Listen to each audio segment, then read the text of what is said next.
ప్రభునందు ప్రియులారా, ప్రభువును యేసుక్రీస్తు వారి యొక్క అతి శ్రేష్టమైన ఉన్నతమైన నామంలో మీ అందరికీ నా యొక్క వందనాలు తెలియజేస్తున్నాను. దేవుడు మనల్ని ప్రేమించి కనికరించి మంచి ఈ సమయాన్ని దేవుడు మనకు అనుగ్రహించుకుంటూ వచ్చాడు. కాబట్టి ఈ సమయంలో ఆరాధనకి వెళ్ళే ముందు కొన్ని మాటలు చదువుతాం బైబిల్లో నుండి. రండి, యెషయా గ్రంథం 45వ అధ్యాయము.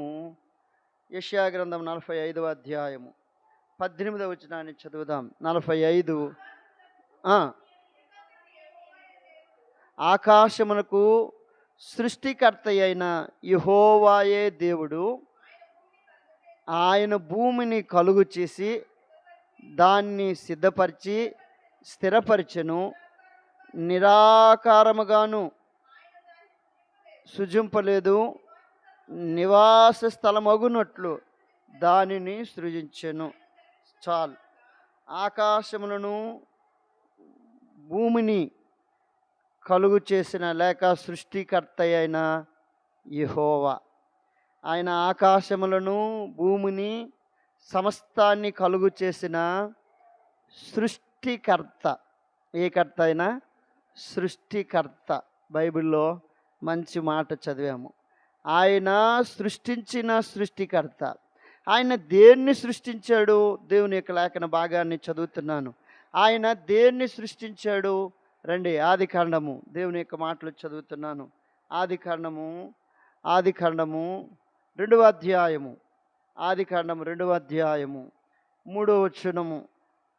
కాబట్టి దేవుడు ఆశీర్వదించి పరిశుద్ధపరచును. అనగా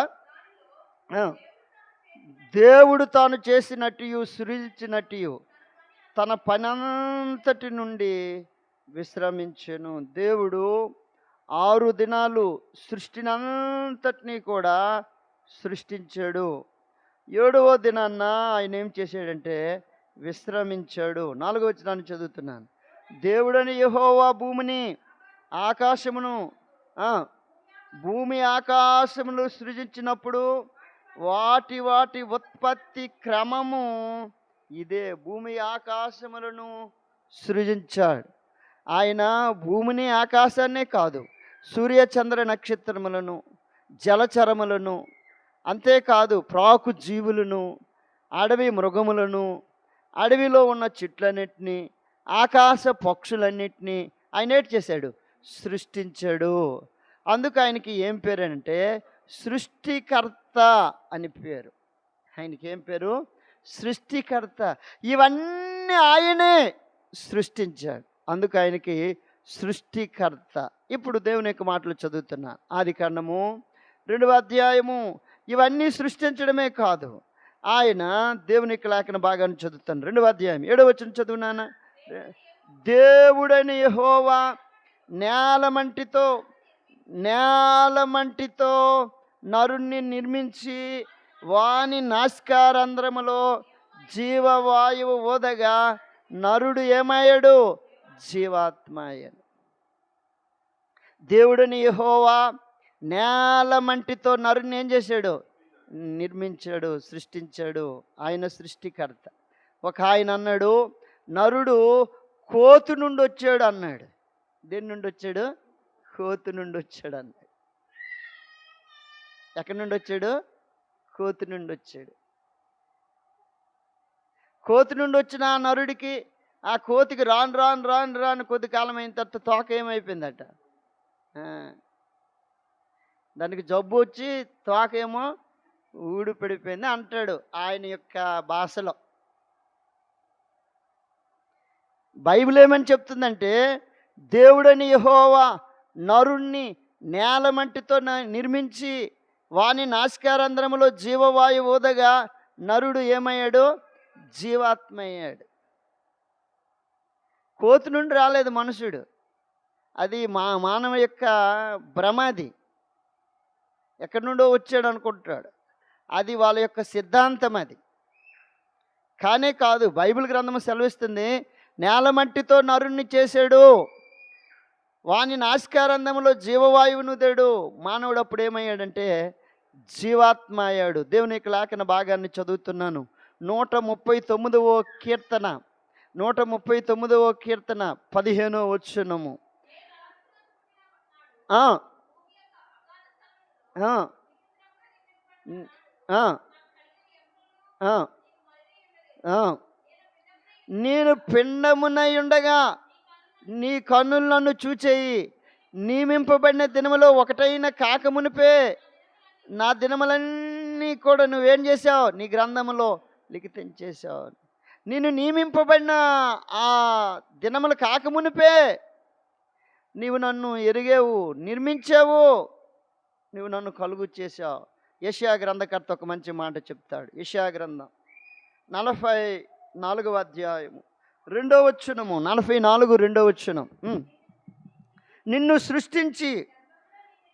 సృష్టించి గర్భములో నిన్ను నిర్మించి నీకు సహాయము చేయబడు యెహోవా ఇలాగూ సెలవిచ్చుచున్నాడు. నిన్ను సృష్టించాను. నిన్నేం చేశాను? సృష్టించాను. ఎక్కడ సృష్టించా? ఆయన నేలమంటితో నరుణ్ణి నిర్మించాడు. తల్లి గర్భములోనే నరునికి నిర్మాణం ఏర్పాటు చేశాడు, అవయవాలు ఏర్పాటు చేశాడు. దేవుడు మానవునికి కలుగు చేశాడు. అమ్మా, శరీరానికి ఎన్ని కన్నాలు ఉండాలో అన్ని కన్నాలో ఉంచాడు. అంతకని ఎగస్ట్రా లేవు. ఇప్పుడు ఈ మధ్యన మనోళ్ళు ఎగస్ట్రా కన్నాలు వేసుకుంటున్నారు. ముక్కు దగ్గర, చెవు దగ్గర, ఇక వాళ్ళకి ఎక్కడ నచ్చితే అక్కడ వేసుకుంటుంది. దేవుడికి తెలుసు నీకు ఎన్ని అవసరమో అన్నీ ఉంచాడు. అందుకని అంటున్నాడు, నేను నిన్ను నిర్మించాను, నేను నీ సృష్టికర్తను. సృష్టికర్తను ఏం చేశారు వాళ్ళు? సృష్టికర్తను విడిచిపెట్టేసి సృష్టిలో ఉన్న దాన్ని అంతటిని పూజిస్తూ ఉన్నారు. దేవుని యొక్క మాటలు రోమిలికి రాసిన పత్రిక 1వ అధ్యాయము 20వ వచనమైనా చదువుతావునా? 1 రోమాపత్రిక 1 చదువు. అనుసరించి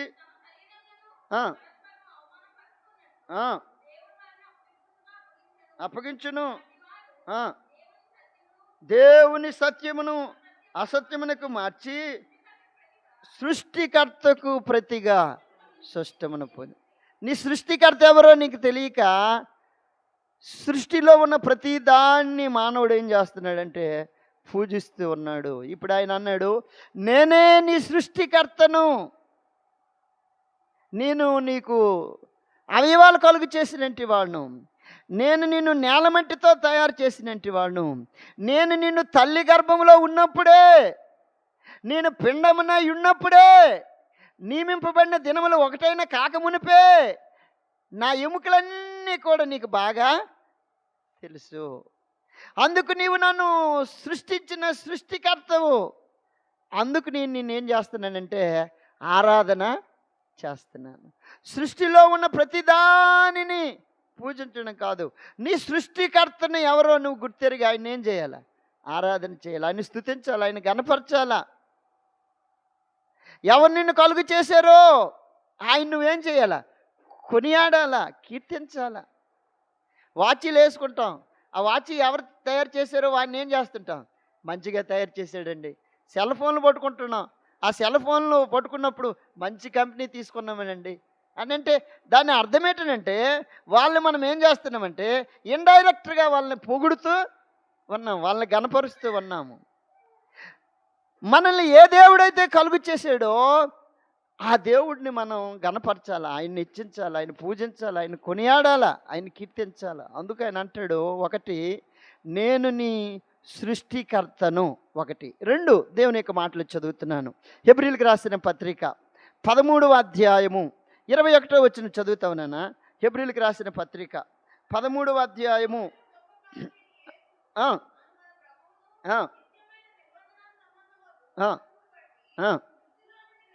13:21 వచనం.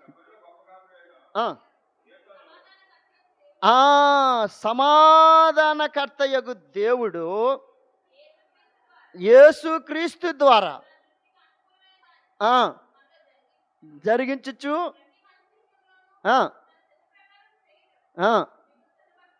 చాలు. ఆయన సృష్టికర్తే కాదు, సమాధానకర్త. రెండు. దేనికి కర్త ఆయన? సమాధానకర్త. భూమి మీద సమాధానం లేదు, మానవుడికి సమాధానం లేదు. ఆ పరిస్థితుల్లో దేవుడు ఈ విధంగా పలికాడు. లోకాసు వార్త 2వ అధ్యాయము 13, 14 వచనాలు. లోకాసు వార్త 2వ అధ్యాయము 13, 14 వచనాలు. లోకాసు వార్త. వెంటనే పరలోక సైన్య సమూహము ఆ దూతతో కూడా నుండి సర్వోన్నతమైన స్థలములలో దేవునికి మహిమ, ఆయనకి ఇష్టలైన మనుషులకు భూమి మీద ఏటి ఎవరికి సమాధానం? ఆయనకి ఇష్టలైన మనుషులకు భూమి మీద ఏటి సమాధానం. దేవా, ఒకప్పుడు నేను ఎరగక ముందు నాకు సమాధానం లేదయ్యా, నెమ్మది లేదయ్యా, సంతోషం లేదయ్యా, ఆనందం లేదయ్యా. నీ బిడ్డగా నన్ను చేసుకొని నాకేమిచ్చా? సమాధానం ఇచ్చా. లోకంలో ఎవ్వరు ఎక్కడ దొరకలేనట్టు గొప్ప ఆ సమాధానము, ఆ నెమ్మది నువ్వు నాకు అనుగ్రహించుకుంటూ వచ్చా. అందుకు నీకు వందనాలు అని చెప్పి దేవుని ఏం చేయాలి? ఆరాధన చేయాలి. ఆయన సమాధానానికి కర్త. పౌలు అంటాడు కొరింథీయులకు రాసిన పత్రికలో, కొరింథీయులకు రాసిన మొదటి పత్రిక 14వ అధ్యాయము 33వ వచనం చదువుతా ఉన్నానా?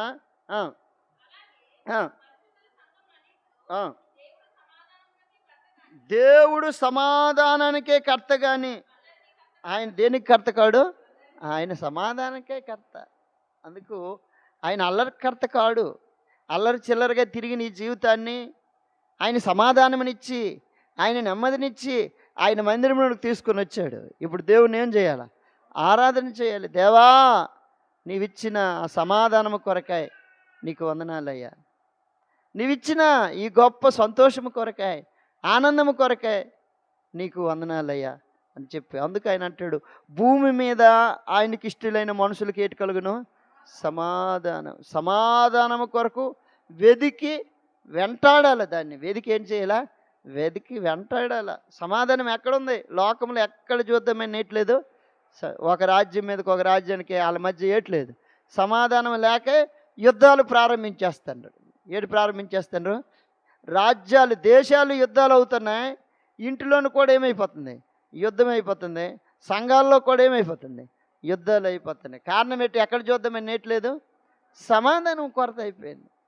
ఆయన అన్నాడు, నాకు ఇష్టలైన మనుషులకు భూమి మీద ఏటి కలుగుతుంది?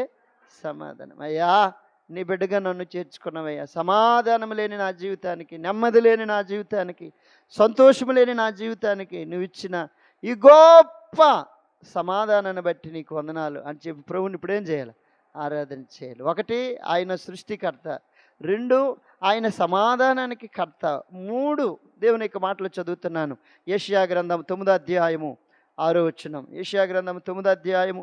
యాలయనగా మనకు శిశువు పుట్టిను, మన కుమారుడు అనుగ్రహింపబడును, ఆయన భుజం మీద రాజ్యభారం ఉండును, ఆయన ఆశ్చర్యకరుడు, ఆలోచనకర్త. ఆయన దేనికి కర్త? ఆలోచనకి కర్త. ఒకప్పుడు మన ఆలోచనలన్నీ ఏ ఆలోచనలు? దరిద్రపు ఆలోచనలు. ఆదికాండం 6వ అధ్యాయము 5వ వచనం చదివితే, నరుని చెడుతనము భూమి మీద గొప్పదనియు, వారు హృదయం యొక్క తలంపులన్నీ కూడా ఎల్లప్పుడూ బహు ఎన్ని ఎటువంటి ఆలోచనలు? దరిద్రగొట్ట ఆలోచనలు. అంతే కదా? నరుని యొక్క ఆలోచనలు అన్నీ ఎటువంటివి? చెడ్డవి. ఎల్లప్పుడూ కాలేజీలు మెట్లు ఎక్కినప్పుడు చూడాల, ఆ పుస్తకం పట్టుకొని ఆ కాలేజీలు మెట్లు ఎక్కుతుంటే ఎంటువంటి ఆలోచనలు వచ్చేవో. దరిద్రగొట్ట ఆలోచనలు అవి. ఒకటి కూడా మంచి ఆలోచన. కాలేజీలోనికి వెళ్ళి హీరో కొంతమందిని సమకూర్చుకోవడం, గ్యాంగ్ లీడర్ లాగా లీడర్ అవడం. అది ఏకం ఎందుకు? తిట్లు గాయడానికే. దానివల్ల ఏ ప్రయోజనము ఉండేది. ప్రభు అంటాడు, మానవుని యొక్క జీవితం ఊహంత ఎల్లప్పుడేటి చెడ్డదే. ఒక్క మంచి తలంపు రాదు, చెడు తలంపే. ఇటువంటి జీవితాన్ని దేవుడు అంటాడు. కీర్తన రాసిన గ్రంథం 32:8వ వచనంలో, కీర్తనలు 32:8వ వచనంలో మంచి మాట చెప్తాడు. నేను నీకు ఉపదేశం చేసేదను, నీవు నడవవలసిన మార్గాలు నీకు బోధించుదును, నీ మీద దృష్టి ఉంచి. ఎంత మంచి దేవుడు!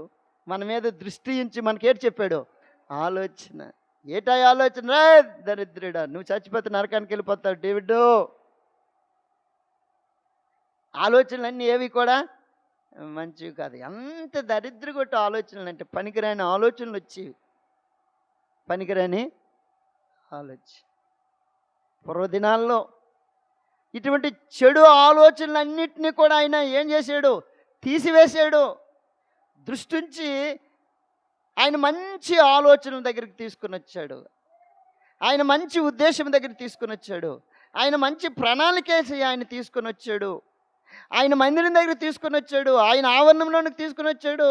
ఆయన ఎంత మంచి ఆలోచన ఇచ్చాడంటే, ఏది మంచో ఏది చెడో అది గ్రహించగలిగిన ఆలోచన దేవుడు ఇచ్చాడు. అందుకే ఆయన అంటున్నాడు, ఆయన పేరు ఆలోచన కర్త.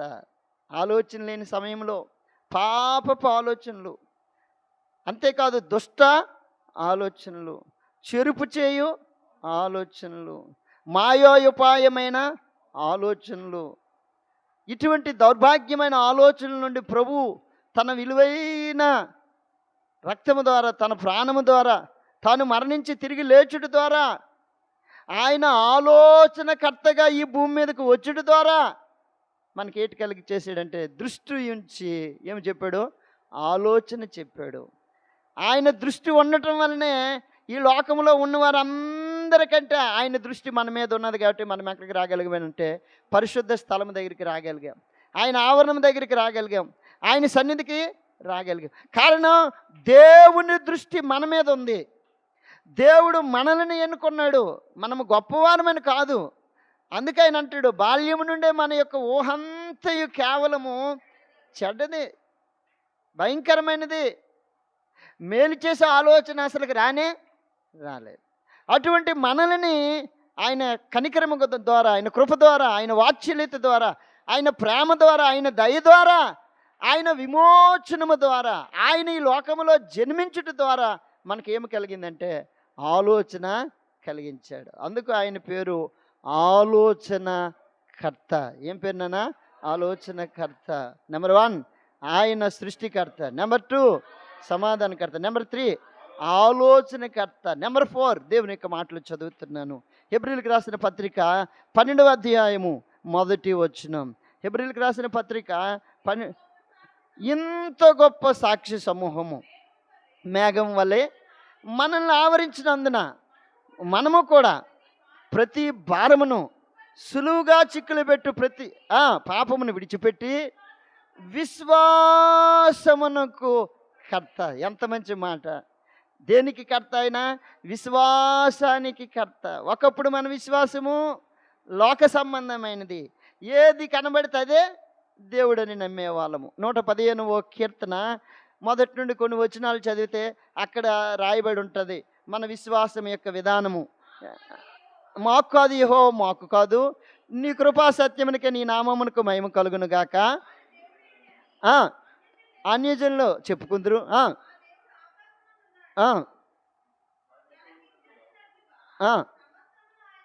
చేయుచున్నాడు. అది మన విశ్వాసం. మన విశ్వాసం ఏంటిది?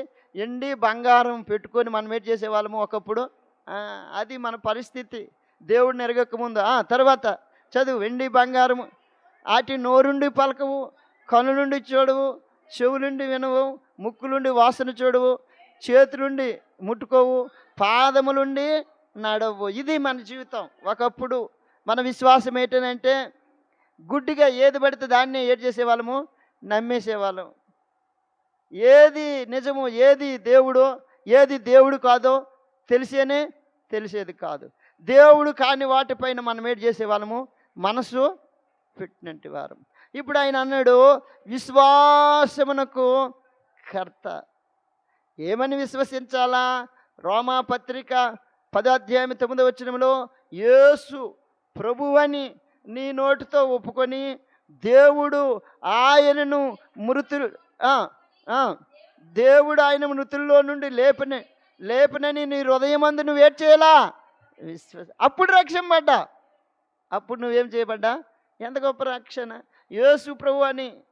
ఒకప్పుడు ఈ విశ్వాసం లేదు, కానీ ప్రభువు నా పాపము కొరకై, నా విధేయత కొరకై, నా దోషము కొరకై, నా అతిక్రమం కొరకై, నేను చేసిన యొక్క దౌర్భాగ్యమైన పనుల కొరకై నా ప్రభువు నా కొరకు ఆయన సిలువ వేయబడ్డాడు. ఆయన తలపైన ముండ్ల కిరీటము కొట్టబడ్డాది. ఆయన చేతులపైన మేకులు కొట్టబడ్డాయి. ఆయన కాళ్ళపైన మేకు కొట్టబడ్డాది. ఆయన ప్రక్కన బల్లిపొడు పొడవబడ్డాది. ఆయన వీపున 1-40 కొరడా దెబ్బలు కొట్టబడ్డాయి. ఆయన యొక్క శరీరము నుండి నిలువెల్ల రక్తదారులు కారుకుంటూ వచ్చాయి. ఎవరి కొరకు ఆయన కలువరి సిలువలో తన ప్రాణం పెట్టాడంటే నా పాపము కొరకై. ఆయన నా కొరకు మరణించి తిరిగి లేచాడని ఏం చేయాలా? హృదయమందు విశ్వాసం ఉంచాలి. అప్పుడు మనం ఏం చేయబడ్డా? రక్షింపబడ్డా. అందుకు ఆయన విశ్వాసమునకు కర్త. అయ్యా, ఇట్టి గొప్ప విశ్వాసం ఇచ్చావయ్యా. ఒకప్పుడు ఈ విశ్వాసం నాకు లేనే లేదు. నేను ఎరగనట్టి వాడును. నా ఇష్టానుసారంగా దేన్ని పడితే దానిపైన ఏం చేసేవాడును? విశ్వాసం ఉంచినట్టు వాడును, నమ్మకము ఉంచినట్టు వాడును. అయినా నీవు నన్ను ప్రేమించి నా కొరకు నువ్వేం చేసావు? ఆలోచన కర్తవే కాదు, విశ్వాసమునకు నువ్వేమయ్యావు? కర్తవయ్యా. అందుకు నీకు వందనాలని చెప్పి ప్రభువుని ఇప్పుడేం చేయాలి? ఆరాధన చేయాలి. 1, ఆయన దేనికి కర్త? సృష్టికర్త. 2, సమాధానకర్త. 3, ఆలోచనకర్త. 4, ఆయన విశ్వాసమునకు కర్త. 5, దేవుని యొక్క మాటలు చదువుతున్నాను. రోమిలికి రాసిన పత్రిక 15వ అధ్యాయము 13వ వచనం. రోమిలికి రాసిన పత్రిక,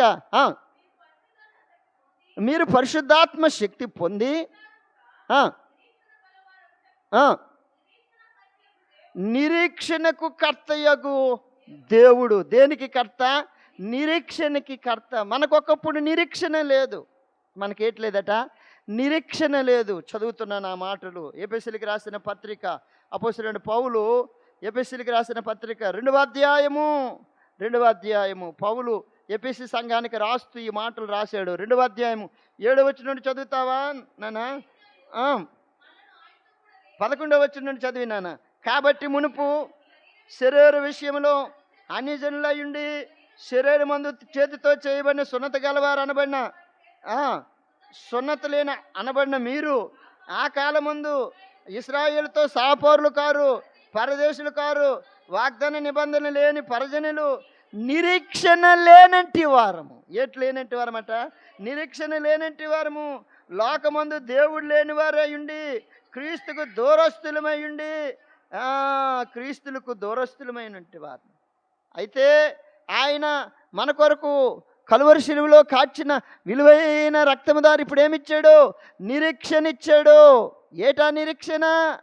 ఈరోజు ఒకవేళ నేను కన్ను మూస్తే నేను దేవుని యొక్క రాజ్యంలో ఉంటాననే నిరీక్షణ, దేవుని దగ్గర ఉంటాననే నిరీక్షణ, అట్టి గొప్ప పాప క్షమాపణ దేవుడు నాకు ఇచ్చాడు. అట్టి నిశ్చయత దేవుడు నాకు అనుగ్రహించాడు. అందుని బట్టి దేవుని ఇప్పుడు ఏం చేయాలా? ఆరాధించాలి. దేవా, ఒకప్పుడు నిరీక్షణ లేనట్టు వాడినయ్యా, ఇప్పుడు నాకేమిచ్చావు? ఎంత గొప్ప నిరీక్షణ ఇచ్చావు. పరజనుడినయ్యా, పరదేశినయ్యా, లోకమందు దేవుడు లేడంటే వాడినయ్యా. నిరీక్షణ లేని నా జీవితానికి ఇప్పుడు ఏమిచ్చావు?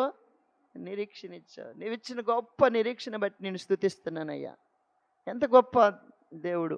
అందుకు ఆ దేవుడిని ఇప్పుడు ఏం చేయాలా? ఆరాధన చేయాలి. దేవా, నువ్వు ఇచ్చిన ఈ నిరీక్షణ బట్టి నేను స్తుతిస్తున్నానయ్యా. నువ్వు ఇచ్చిన వాగ్దానాన్ని బట్టి నేను స్తుతిస్తున్నానయ్యా. నా కొరకు దూరస్తున్నైన నా కొరకు ఏ వ్యక్తి కూడా దేవునికి దగ్గరగా చేయలేకపోయాడు. నా కొరకు క్రీస్తు లోకానికి వచ్చి మరణించడం ద్వారా నన్ను సమీపస్తుడిగా ఆయన చేశాడు. దేవునికి సమీపస్తుడిగా సంఘంలో నన్ను చేర్చాడు, అంగముగా నన్ను చేర్చాడు. దేవుని యొక్క రక్తం చేత, క్రీస్తు రక్తం చేత నన్ను కడిగి నీ బిడ్డగా నన్ను చేర్చాడు. గొప్ప నిరీక్షణ ఇచ్చావు. అందుకు నీకు వందనాలని చెప్పి ప్రభుని ఇప్పుడు ఏం చేయాలి? ఆరాధన చేయవలసినట్టు వారమే ఉన్నాం. ఇదెన్నో విషయము? 5, 6 దేవుని యొక్క మాటలు చదువుతున్నాను. ఆయన నిరీక్షణ ఇవ్వడమే కాదు. ఓషియా గ్రంథం 13వ అధ్యాయము, ఓషియా గ్రంథం 13వ అధ్యాయము 9వ వచనం చదువు నాన్న. 13, 9వ వచనం. ఇశ్రాయేలు, నీ సహాయకర్తయగు నాకు నీవు విరోధివై నిన్ను నీవు నిర్మూలము చేసుకొని ఉన్నావు. దేనికి కర్త అయినా ఇశ్రాయేలు నిన్నుకేటి సహాయం. ఎక్కడ సహాయం చేశాడు? ఎప్పుడు సహాయం చేశాడు? ఏ పరిస్థితిలో సహాయం చేశాడు? ఏ స్థితిలో ఉన్నప్పుడు ఆయన సహాయం చేశాడు? యెషయా గ్రంథం 44:2 అంటాడు, నీవు తల్లి గర్భంలో ఉన్నప్పుడే నేను నీకేట్ చేశాను, సహాయము చేశాను. నేను నీకేట్ చేశాను సహాయం. ఎక్కడున్నప్పుడు? తల్లి గర్భములు ఉన్నప్పుడు ఆయన నీకేట్ చేశాడు, సహాయము చేశాడు. ఆయన సహాయకుడు. కీర్తనకారుడైన దావీదు ఒక మంచి మాట చెప్తాడు. కీర్తన రాసిన గ్రంథం, దేవుని యొక్క మాటలు చదువుతున్నాను. కీర్తనలు దేవుని యొక్క మాటలు చదువుతున్నాను. ఆయన సహాయకుడు. ఎక్కడి నుండి సహాయం చేస్తాడు? కీర్తన 121 121 యెహోవావలనే నాకు సహాయము కలుగును, ఆయన భూమి ఆకాశములను సృజించినవాడు. ఎవరి నుండి నాకు సహాయం కలుగుతుంది? యెహోవావలనే నాకు సహాయం కలుగుతుంది. ఏ పరిస్థితుల్లో ఆయన సహాయం చేస్తాడు అని అంటే, శ్రమంలో ఉన్నప్పుడు, ఇరుకుల్లో ఉన్నప్పుడు, ఇబ్బందుల్లో ఉన్నప్పుడు, అంతేకాదు సమస్యలో ఉన్నప్పుడు, ఒడిదొడుకులో ఉన్నప్పుడు, కన్నీటి బాష్ప బిందువులు పరిస్థితుల్లో ఆయన నాకేం చేశాడు? సహాయం చేశాడు. నా తల్లి గర్భంలో ఉన్నప్పుడు నేను బయటపడడానికి ఆయన నాకేం చేశాడు? సహాయం చేశాడు. 9 నెలలు అయినా సరే, ఇంకా 10 నెలలు అయినా సరే, ఇంకా గర్భంలో ఉండిపోను అనుకో, డాక్టర్ గారు ఏడ్ చేయాలమ్మా ఏంటి 10 నెలలు అయిపోతుంది ఈ గర్భంలో, అసలుగా ఏటి నొప్పి అనేది రావట్లేదు, నొప్పులు రావట్లేదు అని అంటే డాక్టర్ గారు అంటారు, అయితే వేగంగా ఏడ్ చేయాలి, సర్జరీ చేసేయాలి. నువ్వు బయటపడడానికి, తల్లి గర్భం నుండి నువ్వు బయటపడడానికి దేవుడు నీకు ఏడ్ చేశాడు? సహాయం చేశాడు. అయ్యా నువ్వు ఇచ్చి నీ సహాయం కొరకే నీకు వందనాలు. శ్రమంలో ఉన్నప్పుడు, ఇరుకుల్లో ఉన్నప్పుడు, ఇబ్బందుల్లో ఉన్నప్పుడు, కష్టాల్లో ఉన్నప్పుడు, వ్యాధుల్లో ఉన్నప్పుడు, బాధల్లో ఉన్నప్పుడు, ఒంటరిగా ఉన్నప్పుడు ఆయన ఏటి చేశాడు? సహాయం చేశాడు. అందుకే అక్కడ రాశాడు, ఇశ్రాయేలు నీ సహాయకర్త. నీకు ఆయన ఏ కర్త అయినా సహాయకర్త. ఏ పరిస్థితిలో సహాయం చేశాడు? ఒంటరిగా అరణ్యములో ఉన్నప్పుడు.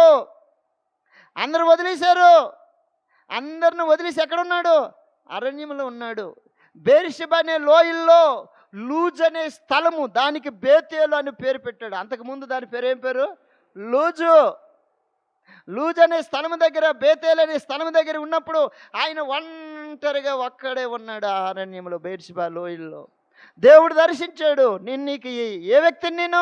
నేను నీకు సహాయము చేసిన వ్యక్తిని. తల్లిదండ్రులు మర్చిపోయినా, అన్నదమ్ములు మర్చిపోయినా, బంధువులు మర్చిపోయినా, పుట్టిన బిడ్డలు విడిచిపెట్టిన దేవుడు ఏం చేయలేదు, విడిచిపెట్టల. ఆయన ఏం చేశాడు? సహాయం చేశాడు. ఏ విధంగా సహాయం చేశాడు? అన్ని కోణములో, ఎన్ని విధాలుగా ఆయన నీకు సహాయం చేయాలో అన్ని విధాలుగా ఆయన ఏం చేశాడు? సహాయం చేశాడు. తినుడికి ఆహారం ఇచ్చాడు, కట్టుకున్నట్టుకు వస్త్రం ఇచ్చాడు, ఉండటానికి నివాసం ఇచ్చాడు, బ్రతకడానికి ఏదో ఒక ఉద్యోగం, ఏదో ఒక పనిని ఇచ్చాడు. ఆయన నీకు ఏం చేశాడు? సహాయము చేశాడు. అందుకు దేవుణ్ణి ఇప్పుడు ఏం చేయాలా? ఆరాధన అనేది చేయాలి. దేవా నువ్వు నాకు సహాయకర్తగా ఉన్నా. నెంబర్ 1 ఆయన సృష్టికర్త. నెంబర్ 2 సమాధానకర్త. నెంబర్ 3 ఆలోచనకర్త. నెంబర్ 4 ఆయనే కర్త, విశ్వాసానికర్త. నెంబర్ 5 ఆయన నిరీక్షణకర్త. నెంబర్ 6 ఆయన సహాయానికి కర్త. నెంబర్ 7 దేవుని యొక్క మాటలు చదువుతున్నాను. యోహాను సువార్త 14వ అధ్యాయము 16వ వచనము. యోహాను సువార్త 14వ అధ్యాయం. నేను తండ్రిని వేడుకుందును, ఎల్లప్పుడూ ఉండుటకై వేరొక ఆదరణకర్తను, అనగా సత్యస్వరూపయోగ ఆత్మను మీకు అనుగ్రహించి. ఏ కర్త అయినా? ఆదరణకర్త. నెంబర్ 7 ఏ కర్త అయినా? ఆదరణకర్త. ఏ కర్త అయినా? ఆదరణకర్త. ఏ పరిస్థితులు ఆదరించాడు? ఏ పరిస్థితులు ఆదరించాడు? కొరింథీయులకు రాసిన 2వ పత్రిక 1వ అధ్యాయము 4వ వచనం. కొరింథీయులకు రాసిన 2వ పత్రిక 1వ అధ్యాయం. దేవుడు మమ్మల్ని ఏ ఆదరణతో ఆదరించాడో ఆ ఆదరణతో ఎట్టి శ్రమల్లో ఉన్నవారినైనను ఆదరించుటకు శక్తి గలవారు మగునట్లు ఆయన మా శ్రమంతటిలో ఆదరించాడు. ఎంతట్లో ఆదరించాడు? శ్రమ అంతట్లో కొంతట్లా. శ్రమంతటిలోని ఎన్ని శ్రమలు, ఎన్ని ఇబ్బందులు, ఎన్ని సమస్యలు, ఎన్ని నిందలు, ఎన్ని అవమానాలు, వీటన్నిటిలో దేవుడు మా శ్రమంతటిలో మమ్మల్ని ఏం చేశాడు? ఆదరించాడు. ఎలాగ ఆదరించాడు?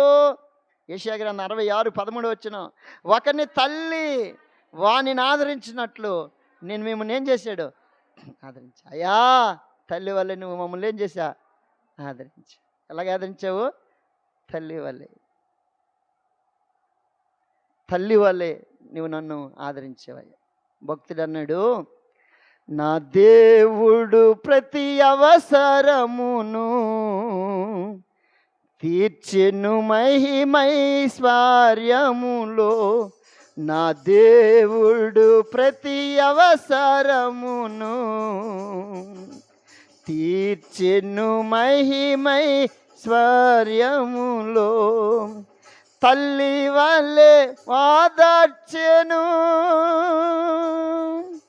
తండ్రి వల్లే పోషించెను, కాపరి వల్లే నడిపించెను,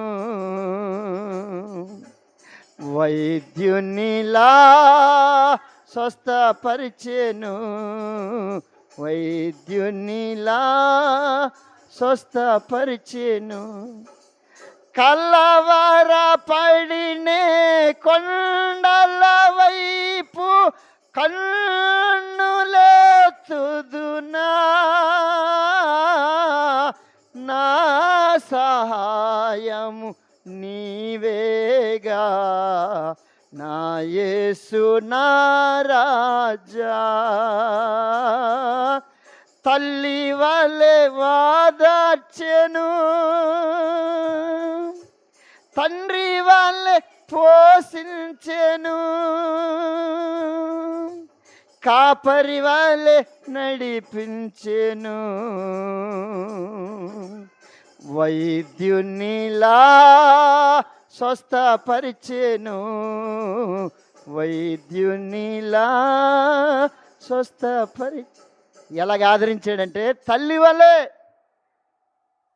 స్త్రీ తన గర్భమును పుట్టిన బిడ్డను మరుచున వారైనా మరుచుదురు, కానీ నేను నిన్ను మరువను. అబ్బా ఎంత గొప్ప ఆదరణ! శ్రమంతటిలో, బాధలో, దుఃఖములో, వేదనలో దావీదు అంటాడు, నా తల్లిదండ్రులు నన్ను మరిచినను యెహోవాయే నన్ను ఏం చేశాడు? శారదీశాడు, ఆదరించాడు. భూమి మీద ఎవ్వరు ఆదరించరు. అన్నీ ఉన్నప్పుడు అందరూ ఏదో ఒక పేరు కలుపుకొని వస్తారు. వదినే, అక్క, తమ్ముడు, అన్న, చెల్లి, బామర్ది అన్నీ మాటలేకము అన్నీ ఉన్నప్పుడు వస్తాయి. కష్టంలో ఉన్నప్పుడు ఒక్కరు 30 దినాలు హాస్పిటల్ ఉండు, ఎవరిని వస్తారేటో? ఎవరు రారు. సరి కదా, యోబు భార్యలాగా లాస్ట్కి ఏంటి అన్న, అన్నిటి కొరకు ప్రార్థన చేస్తున్నా కదన్నా, దీని కొరకు ఏదైనా ఉంటే ప్రార్థన చేసి ఇసిగిపోతా. ఆదరణ ఇవ్వలేవు. కట్టుకున్న భార్య భర్తకి ఏం చేయలేదు? ఆదరించలేదు. అన్నీ ఉన్నప్పుడు ఆదరించిన వేరే. నెల రోజులు మంచం మీద ఉంటే ఇచ్చే ఆదరణ వేరే. అప్పుడు నీ ఓపిక, అప్పుడు నీ సహనము. అబ్బాబ్బాబ్బా తినేస్తున్నాడండి బాబు, అల్లరి చేసేస్తున్నాడండి. అన్నీ ఎక్కువైపోయినప్పుడు ఈ మధ్య తప్పిపోద్ది కాబట్టి ఏ టాబ్లెట్ ఇవ్వు అని అంటుంటాడు. ఇందాకలా మింగేవయ్యా, నన్ను యాక్సెప్ట్ ఇచ్చే మింగే. ఆ సమయంలో నువ్వు ఏం చేయాలా? ఆదరించ. బైబిల్ ఒక మంచి మాట ఉంటుంది. ఇస్సాకు తల్లి అయిన శారా చనిపోతే రెబెకా ఆమె గుడారములోనికి తీసుకుని పోగా ఇస్సాకుని ఏం చేసిందట? తల్లిలాగా ఆదరించింది. ఎంత మంచి మాటలు! తల్లిలాగా ఏం చేసింది? ఆదరణ. అలా అమ్మ చనిపోయిన తర్వాత ఆ జ్ఞాపకాలేకము లేకుండా చేసింది ఎవరు? రెబెకా. అవన్నీ మర్చిపోయినట్లు చేసి. అందుకు అంటున్నాడు పరిశుద్ధాత్ముడు, ఏం చెప్తున్నాడంటే ఆయన ఆదరణకర్త. ఎవరు? పరిశుద్ధాత్మ దేవుడు. అందుకు పౌలు అంటాడు, దేవుడే మా శ్రమంతటిలో మమ్మల్ని ఏం చేశాడు? ఆదరించాడు, ఆదరించాడు, మమ్మల్ని వాదార్చాడు. మనుషులు వచ్చుట వలన కూడా కొంత ఏం జరుగుతుంది? ఆదరణ కలుగుతుంది. పౌలు అంటాడు, తీతు రాక వలన మాకు ఏటి కలిగింది? ఆదరణ కలిగింది. మనం ఎక్కడికి వెళ్ళినా ఏం కలగాలి? దేవుని బిడ్డలుగా ఏం కలగాలి? ఆదరణ కలగాలి. దేవా, ఆదరణ లేని నాకు, మన జీవితం ఒకప్పుడు ఎటువంటిదో చదువుతున్నాను, దేవుని యొక్క మాటలు చదువుతున్నాను. యెషయా గ్రంథం 54వ అధ్యాయము, యెషయా గ్రంథం 54వ అధ్యాయము, దేవుని మాటలు చదువుతున్నాను. యెషయా గ్రంథం 54వ అధ్యాయము 11వ వచనం. ప్రయాసపడి గాలి వాన చేత కొట్టబడి ఆదరణ లేక ఉన్నదాన్ని. మన జీవితం ఎటువంటిది? గాలి వాన చేత కొట్టబడి, అది అటువంటి మనల్ని ఇప్పుడు ఆయన ఏం చేశాడు? ఆదరించావు. నీవిచ్చిన ఆదరణ కొరకు నీకు వందనాలయ్యా. నా జీవితం ఒకప్పుడు ఎటువంటిది? ప్రయాసపడి గాలి వాన చేత ఏం చేయబడ్డాను? కొట్టబడ్డానయ్యా. నెమ్మది లేదయ్యా. ఎటు గాలి వేస్తే అటు ఏటైపోయాను? ఊగిపోయాను. అది నా పరిస్థితి. చంచలత్వం కలిగిన మనస్తత్వము నాది, స్థిరమైన బుద్ధి కాదు. ఇప్పుడు ఆయన అంటున్నాడు, గాలి వాన చేత కొట్టబడిన దానా, ఆదరణ లేక ఉన్నదానా, నేను నిన్ను ఏం చేశాను? ఆదరించాను. నిన్నేం చేశాను? ఆదరించాను. ఆయన ఒక్కడే ఆదరణకర్త. ఎన్ని మాటలు? 7. నెంబర్ 1 ఆయన సృష్టికర్త. నెంబర్ 2 ఆయన సమాధానకర్త. నెంబర్ 3 ఆలోచనకర్త. నెంబర్ 4 విశ్వాసంకర్త. నెంబర్ 5 ఆయన నిరీక్షణకర్త. నెంబర్ 6 ఆయన సహాయకర్త. నెంబర్ 7 అట్టి కృప పరిశుద్ధాత్మ దేవుడు మనందరికీ అనుగ్రహించును గాక. ఆమేన్. ఒకరి తర్వాత ఒకరు ఆరాధన చేద్దాం, చదువుతాం దేవుని యొక్క మాటలు. రండి. గలతీయులకు రాసిన పత్రిక, అపోస్తలుడైన పౌలు గలతీ సంఘానికి రాస్తూ ఒక మంచి మాట ఇలాగా చెప్పాడు. గలతీయులకు రాసిన పత్రిక 2వ అధ్యాయం, గలతీయులకు రాసిన పత్రిక 2వ అధ్యాయం 10వ వచనం. మేము బేదలను జ్ఞాపకము చేసుకున్న వల్లని మాత్రమే వారు కోరిరి, అలాగు చేటుకు నేనును ఆసక్తి కలిగి ఉన్నా. మేము బేదలను జ్ఞాపకము చేసుకున్న వల్లని మాత్రమే వారు కోరిరి, అలాగు చేటుకు నేనును ఆసక్తి కలిగి ఉన్నాను. పరిశుద్ధాత్మ సహాయం కొరకై ప్రార్థన చేద్దాం. రామగలిగిన మా ప్రియ పరలోకమందున మా తండ్రి, వాళ్ళని తీసుకునే ముందు మా జీవితాన్ని సరిచేయు, మీ కృపను అనుగ్రహించేయు. మీ వాక్యము ద్వారా నీకు ఆయుష్కరమైన దానిని మా నుండి తొలగించు. మీ రక్తము ద్వారా మమ్మల్ని కడుగు. మరొకసారి నీ కొరకు నిలబెట్టు. మయం పొందము. యేసు నామమున అడుగుచున్నాము తండ్రి. ఆమేన్. ప్రోనందు ప్రియులారా, మంచి మాటను చదివాము. పౌలు అంటున్నాడు, మేము బేదలను జ్ఞాపకం చేసుకోవాలని మాత్రమే వారు కోరిరి. బేదలను జ్ఞాపకం చేసుకోవాలని. ఎవరు బేదలు? ఎవరు బేదలు? యేసు ప్రభు వారు మాట్లాడుతూ కొన్ని మాటలు చెప్పారు. ఆ మాటలు చదువుతున్నాను. మత్తయి వార్త 24వ అధ్యాయము. ఆయన మాట్లాడుతూ ఇలాగూ చెప్పారు. మత్తయి వార్త 25వ అధ్యాయము. 25వ అధ్యాయము మత్తయి వార్త 25వ అధ్యాయము 40వ వచనం నుండి 25వ అధ్యాయం. అందుకు రాజు, మిక్కిలి అల్పులైన ఈ నా సహోదరుల్లో ఒకనికి మీరు చేసితిరి గనుక నాకు చేసితిరని నిశ్చయముగా మీతో చెప్పుచున్నాను వారితో అనిను. చాలు. మిక్కిలి అల్పులైన ఈ నా సహోదరుల్లో ఒకనికి మీరు చేసితిరి. వారి పరిస్థితి ఎలాగున్నదట అప్పటికి? దేవుని యొక్క మాటలు చదువుతున్నాను. వారి పరిస్థితి అప్పటికి ఎలాగున్నదట? 35వ వచనం. నేను ఆకలి గొంటిని. బేదలు ఎవరనంటే దీనులు. ఎవరంటే ఆకలి గొన్నటి వారు. నేను ఆకలి గొంటిని, మీరు నాకు ఏడ్ చేశారు? భోజనం. బేదలను జ్ఞాపకం చేసుకుంటున్నాను, నేను దీనులను జ్ఞాపకం చేసుకుంటున్నాను. ఎవరు బేదలు అంటే ఆకలితో ఉన్నంటి వారు, ఒక పూట కూడా గడవనంటి వారు, వారెవరు? బేదలు. అందుకు అంటున్నాడు, నేను ఆకలిగొంటిని, మీరు నాకు ఆహారం ఇచ్చారు. నేను దప్పిగొంటిని, నాకు ఏడ్చేశారు, దాహం ఇచ్చారు. దప్పిగొనుచున్నాను, మీరు నాకు ఏడ్చేశారు. కనీసం వారికి తాగడానికి కూర ఏం లేదు, నీరు లేదు. అందుకు అటువంటి వారికి దాహం ఇచ్చుట వల్ల, నీరు ఇచ్చుట వలన మీరు నాకు దాహం ఇచ్చారు అని అంటున్నారు. పరదేశినై ఇంటిని, నన్ను ఏడ్చేశారు, చేర్చుకుంటు. నా ఊరు కాదు, నా వాడు కాదు, నా అడ్రస్ కానే కాదు, మీరు నన్ను ఏం చేశారు? చేర్చుకున్నారు అంటున్నాడు. దిగంబరిన ఇంటిని నాకు ఏడ్చేశారు, బట్టలు ఇచ్చారు. నా పరిస్థితి ఎటువంటిదంటే బట్టలు లేని పరిస్థితి, మీరు నన్ను ప్రేమించి నూతనమైన వస్త్రాలు ఇచ్చారు అంటున్నాడు. రోగిన ఇంటిని నన్ను చూడవచ్చారు, నేను హాస్పిటల్లో ఉన్నప్పుడు మీరు నన్ను దర్శించారు అంటున్నాడు. చెరసాల్లో ఉంటిని, నా యొద్దకు వచ్చితరని చెప్పాను. ఎక్కడున్నాను? చెరసాల్లో. అన్యాయముగా నిందలు పడి నేను అక్కడికి వెళ్ళాను, చెరసాల్లోకి వెళ్ళాను. అప్పుడు మీరు నన్ను ఏడ్ చేశారు, చూడవచ్చారు అని అంటున్నాడు.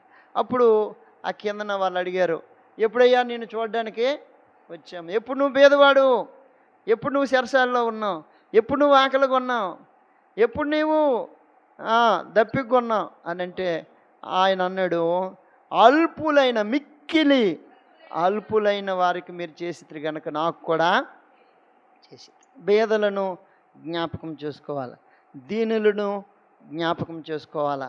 వారి ఎడల మనమేం చూపించాలి? ప్రేమను చూపించాలి, కనికరము చూపించాలి, దయ చూపించాలి. వారి ఎడల మనము దేవుని యొక్క కరుణను చూపించాలి, వారికి కృపను చూపించాలి, వారికి చెయ్యూత ఇవ్వాలి. అందుకని ఆయన అంటాడు, మీరు ఐగుప్తు దేశం నుండి వచ్చినప్పుడు మీ దేవుడని యెహోవా మీకు ఏ విధంగా చేసాడో ఇశ్రాయేలు మీరు జ్ఞాపకం చేసుకోండి. ఆ జ్ఞాపకం చేసుకొని మీరు సమృద్ధి అయిపోయిన తర్వాత అవన్నీ ఏడ్ చేయకూడదు, మీరు మర్చిపోకూడదు. మీరు ఒకప్పుడు ఉన్నప్పుడు ఎన్నో బాధలు పడ్డారు ఐగుప్తు దేశంలో, ఆ బాధలు మరలా మీరు ఏడ్ చేయకూడదు, మర్చిపోకూడదు. ఆ బాధల్లో ఉన్నట్టు వరకు మీరు ఏడ్ చేయాలి, సహాయము చేయాలి. అందుకు పౌలు అంటున్నాడు, మేము పేదలను జ్ఞాపకం చేసుకోవాలి, దీనులను జ్ఞాపకం చేసుకోవాలనుకుంటున్నాము. ఎవరు దీనులంటే ఆకలి కొన్నట్టు వారు, వస్త్రము లేనట్టు వారు, దుఃఖములో ఉన్నట్టు వారు, బాధలో ఉన్నట్టు వారు, చెరసాల్లో ఉన్నట్టు వారు, అవమానాలు నిందల్లో ఉన్నట్టు వారు, వారికి ఏ విధమైన దాహం తీర్చుకోవడానికి నీరు లేనంటి వారు. అటువంటి వారిని మేము ఏం చేస్తున్నాము? జ్ఞాపకము చేసుకుంటున్నాం. సామెతలు రాసిన గ్రంథం 3:34 వచనంలో దేవుని యొక్క మాటలు చదువుతున్నాను. సామెతల గ్రంథం 3:34 సామెతల గ్రంథం అపోసించును, దీనుని ఎడ్ల ఆయన దయ చూపు. నెంబర్ 1, ఆయన దీనుని ఎడ్ల ఏడు చూపెడతాడు, దయ చూపెడతాడు. దీనుని ఎడ్ల ఆయన ఏడు చూపెడతాడట, దయ చూపెడతాడు. దీనుల ఎడ్ల ఆయన ఏడు చూపెడతాడు, దయగల వారి ఎడ్ల ఆయన దయ చూపెడతాడు. కీర్తన రాసిన గ్రంథం 18లో దావీదు అంటాడు, దయగల వారి ఎడ్ల ఆయన ఏడు చూపెడతాడ, దయ చూపెడతాడు. దీనుని ఎడ్ల ఆయన ఏడు చూపెడతాడు, దయ చూపెడతాడు. దీనుని ఎడ్ల ఆయన ఏం చూపెడతాడు? దయ. నెంబర్ 1. నెంబర్ 2, దేవుని మాటలు చదివేస్తున్నాను. యెషయా గ్రంథం 57:15 నిత్య నివాసైన వాడు ఇలాగ సెలవిచ్చున్నాడు, నేను మహోన్నతమైన స్థలములో నివసించేవాడును, ఆయనను వినయము గలవారి ప్రాణం ఉజ్జీవింపచేటుకు వినయము గలవారి యొద్దను దీన మనసు గలవారి యొద్దను నివసించుదును. నెంబర్ 2, దీనుని ఎడల దయ చూపెడతాడు. నెంబర్ 2, దీన మనసు గలవారి యొద్ద నివాసము చేస్తాడు. ఏం చేస్తాడు?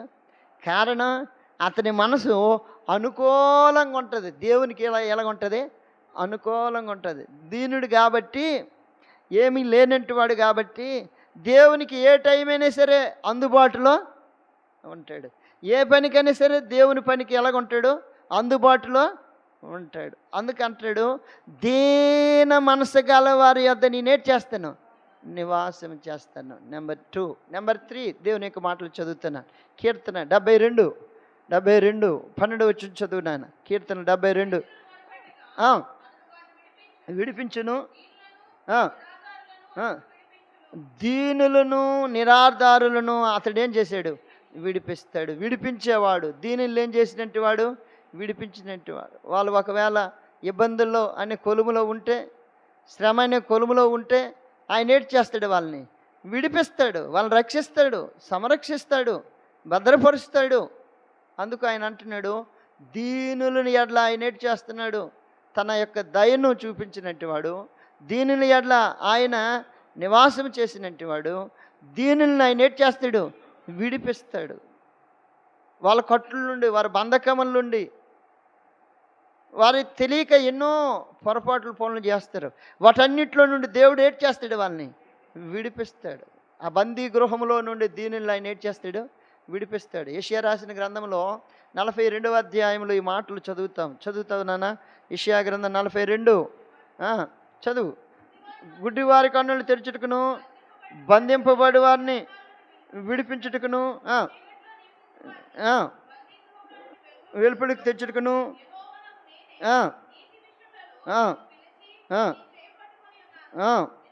నిన్ను కాపాడి ప్రజల కొరకు నిబంధనగాను అన్ని జనులకు వెలుగుగాను నిన్ను ఏడ్చేసాను, నిన్ను ఏడ్చేసాను, నియమించాను అని రాయబడింది. ఎంత మంచి మాటలు! కాబట్టి ఆయన బంధింపబడు వారిని సరసాల్లో నుండి ఎక్కడ తీసుకురావడానికి? వెలుపులకు తెచ్చుటకు. అందుకు దీనులను ఆయన ఏం చేస్తాడు? విడిపిస్తాడు. ఎటువంటి పరిస్థితులు వచ్చినా ఆ పరిస్థితులన్నిటిలో నుండి దేవుడు ఏం చేస్తాడు? విడిపిస్తాడు. ఎప్పుడు విడిపిస్తాడు? ఇందుకలా ఆయన అన్నాడు కదా పౌలు, మేము బేదలను ఎవరిని జ్ఞాపకం చేసుకోవాలా? బేదలను జ్ఞాపకం చేసుకోకపోతే మన యొక్క జీవితంలో ఎంతో నష్టం. ఎంత నష్టం అని అంటే, దేవుడిచ్చిన ఫలం మనం ఏం చేయలేము, అనుభవించలేము. ఆయన అన్నాడు, ఆకలిగొంటే ఆహారం ఇచ్చావు, వస్త్రహీనుడైతే వస్త్రాలు ఇచ్చావు, దప్పికొంటే దాహం ఇచ్చావు, రోగి అయినప్పుడు చూడడానికి వచ్చావు, శరసాల్లో ఉంటే పరామర్శించావు. ఇవన్నీ వాళ్ళకి చేసావు, నాకు చేసినట్లు ఇదిగో నీకు ప్రతిఫలం అన్నాడు. బేదలకు అప్పు ఇచ్చినట్టు వాడు యెహోవాకు అప్పు ఇచ్చినట్టు వాడే. ఆడు ఆకలి కొన్నప్పుడు, వాడు కష్టకాలం అయినప్పుడు ఆయనకి ఏడ్ చేయాలా? అప్పు ఇవ్వాలా? అప్పు ఏడ్ చేయాలా? ఇవ్వాలి. ఇవ్వలేని మనకు అప్పు అడిగారు అనుకో, మనం ఏడ్ చేస్తాము. మీకు తెలియంది ఏముందండి బాబు, బోల్లుట్ అయిపోతుంది అంటాము. బోల్లుట్ అయిపోతుంది, బోల్లుట్. బేదలకి అప్పు ఇచ్చినట్టు వాడు ఎవరికి అప్పు ఇచ్చినట్లు? యెహోవాకు అప్పు ఇచ్చినట్టు వాడు. ఈ వాక్యాలన్నీ మనకు తెలుసు, కానీ ఏటి చేయము, ఒక్కటి పాటించం. అవి చదవడానికి మనకు ఎలాగున్నాయి? బాగానే ఉన్నాయి. చదవడానికి ఎలాగున్నాయి? బాగానే ఉన్నాయి. ఈ వాక్యాలన్నీ మనకి బాగా తెలుసు. అందుకే దేవుని యొక్క వాక్యం సెలవిస్తుంది, ఈ బేదలైనట్టు వారిని మేమేటి చేస్తున్నాం? జ్ఞాపకం చేసుకుంటున్నాం. వారి ఏడ్ల మేమేటి చూపెడుతున్నాం? కనికరము చూపెడుతున్నాం. బేదలను మేమేటి చేస్తున్నాము? చెప్పు. బేదలని ఏటి చేస్తున్నాం? బేదలని దేవుడు ఏటి చేశాడు? కరుణించినట్టు వాడుగా ఉన్నాడు అని రాయబడి. ఇంకా ఏమని రాయబడి ఉంది? దేవుని యొక్క మాటలు చదువుతున్నాను, రండి నాతో కలిసి. కీర్తన రాసిన గ్రంథం, కీర్తనల గ్రంథం, ఎంత మంచి మాటలు రాయబడ్డాయి. 149వ కీర్తన 4 వచ్చింది. 140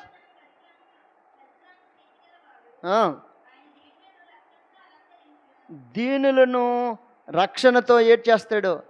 అలంకరిస్తాడు. దీనులను దేంతో అలంకరిస్తాడట? రక్షణ అలంకారం. ఎంత గొప్ప సంగతి!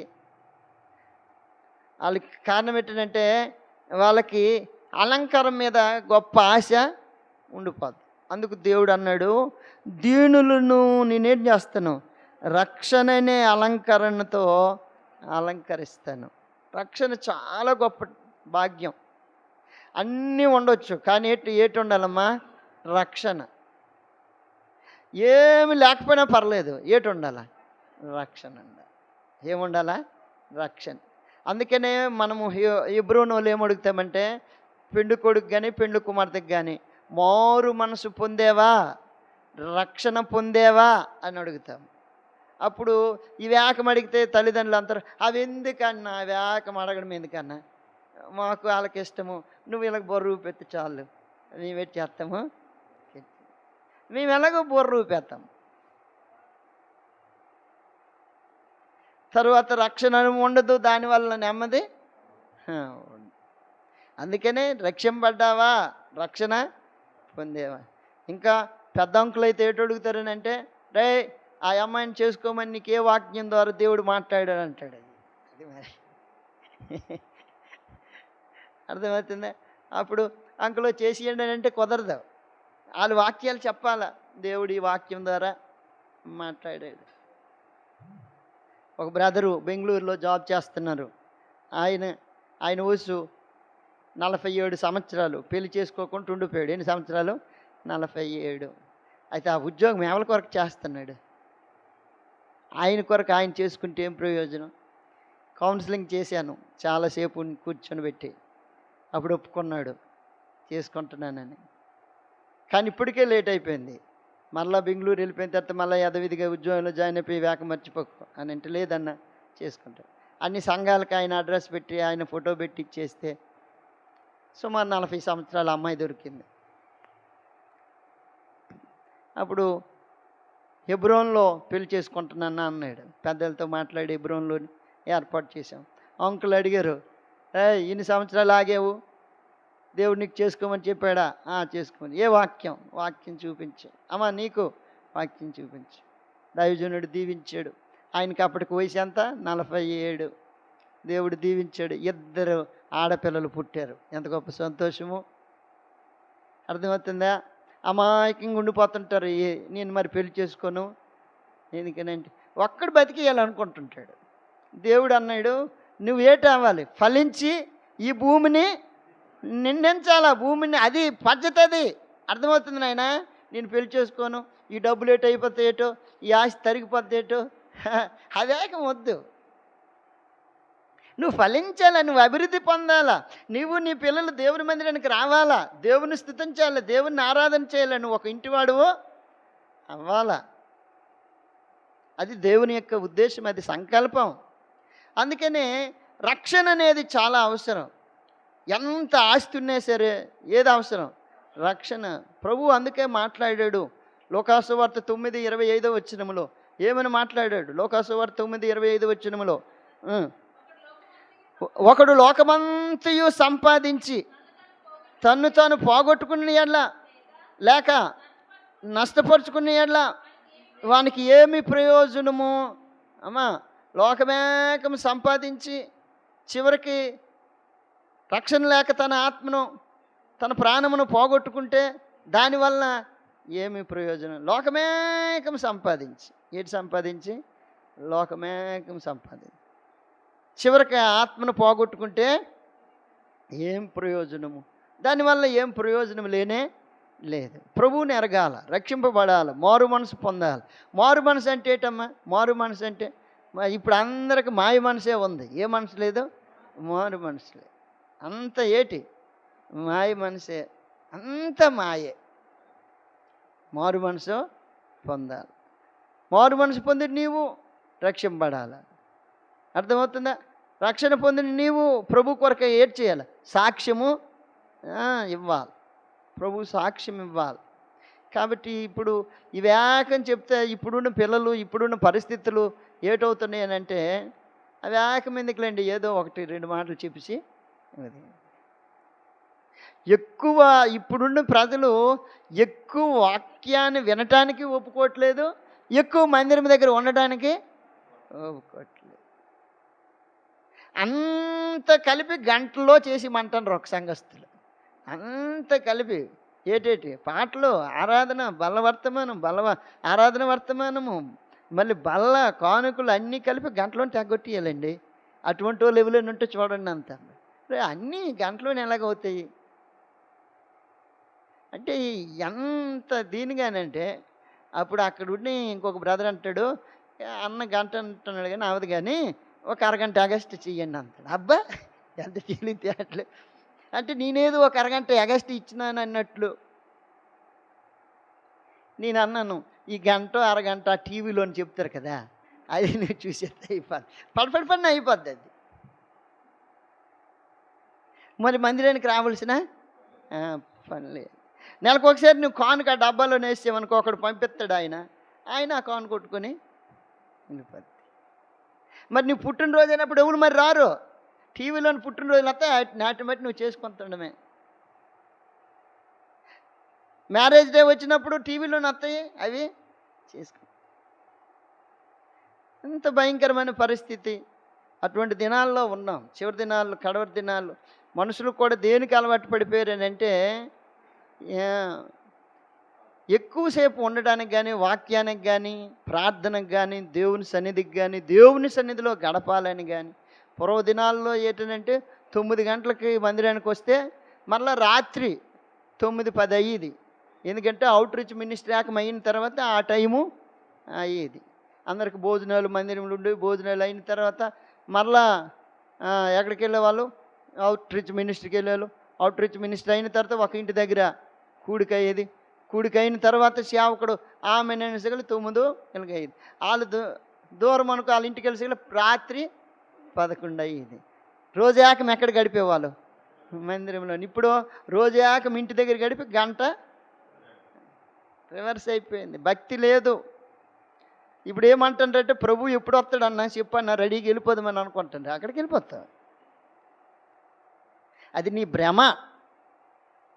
యేసు ప్రభువు వారు శిష్యులతో అన్నాడు, ఇది నా శరీరము, నా రక్తం త్రాగువాడు, నా శరీరం తినేవాడు నిత్య జీవం గలవాడంటే అనేక మంది ఆ మాట విని వెనక్కి వెళ్ళిపోండట. మరి అన్నడిని కూడా ఆయన నేర్చేయలేదు, వెంబడించలేదు. ఆ మాటలు ఇది కఠినమైన మాట అని ఉంటుంది. చదువు నాన్న, యోహాను సువార్త 6వ అధ్యాయము 56వ వచనం చదువు. యోహాను సువార్త 6వ అధ్యాయము.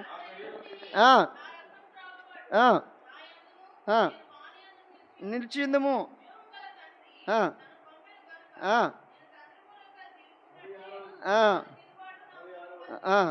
చాలు. ఇప్పుడు 64వ వచనం చదువు.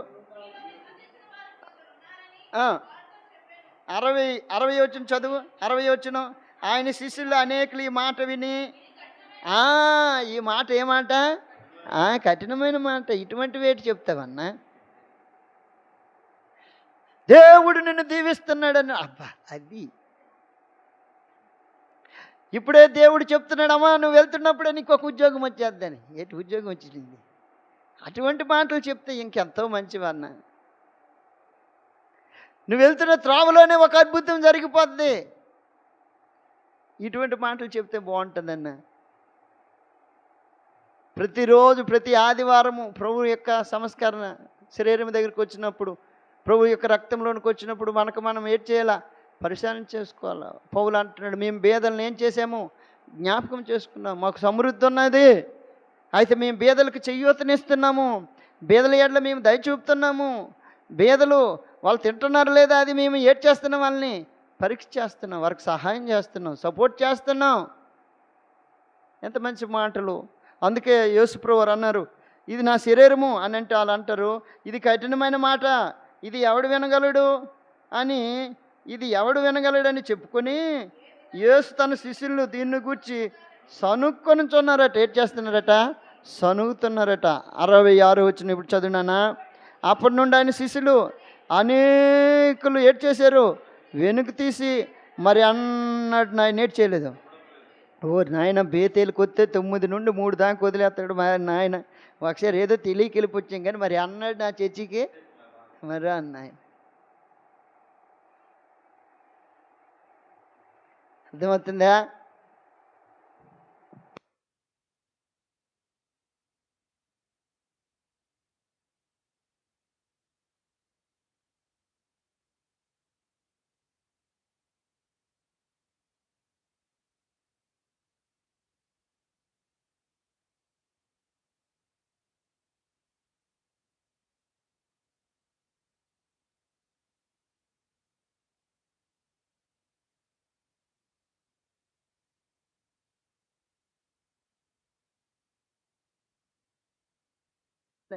తొమ్మిది నుండి ఎంతవరకు? 12 వరకు. 3 అంటున్నాడు వరకు. 3 కాదు, అందుకనే రావడం మానేశారు. 9 వరకు ఎంతని మళ్ళీ పై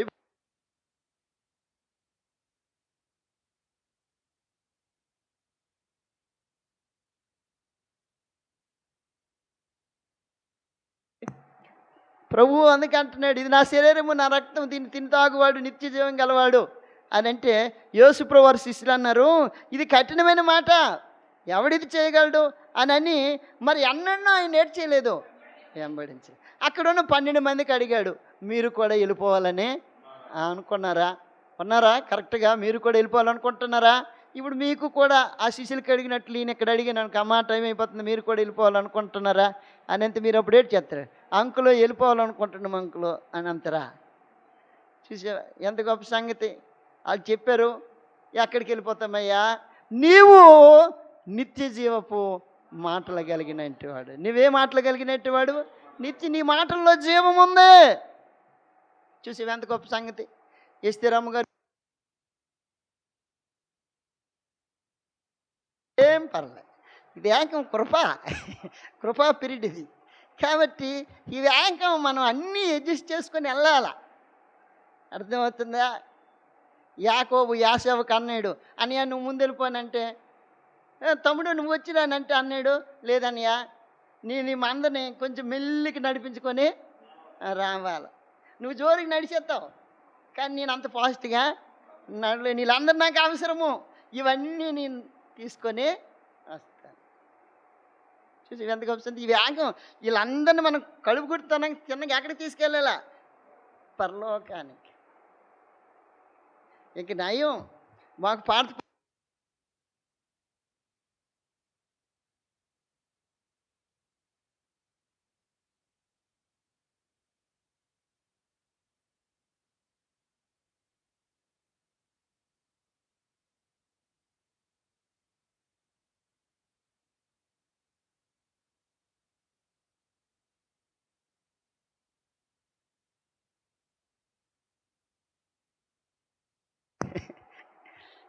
కాబట్టి యేసు ప్రభు వారు శిష్యులకి అడిగాడు, మీరు నా దగ్గర నుండి వెళ్ళిపోవాలనుకుంటున్నారంటే ఆయన అంటున్నారు, నీవు నిత్య జీవపు మాటగాడు. అయితే ఆయన వెంబడించినట్టు వాళ్ళందరూ ధనవంతులా అని అంటే కానీ కాదు. వాళ్ళందరూ ఇటువంటి వారట భేదవాళ్ళు.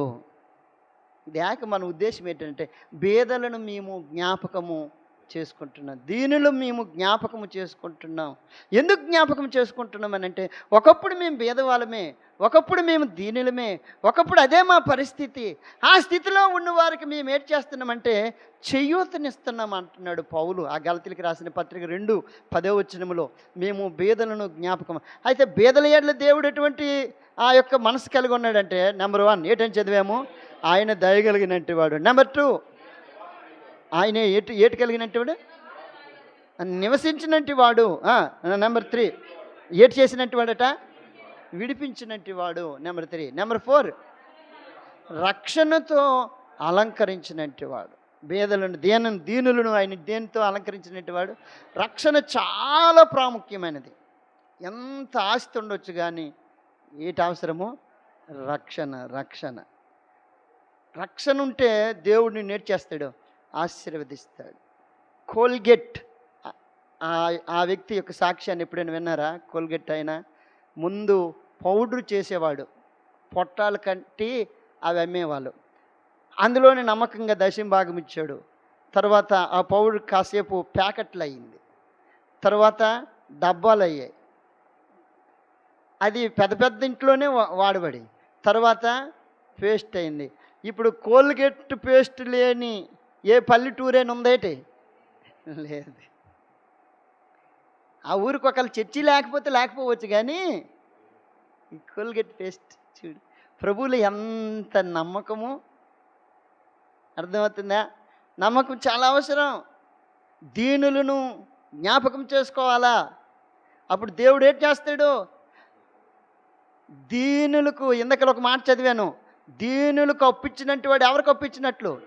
యెహోవాకు అప్పించినట్లు.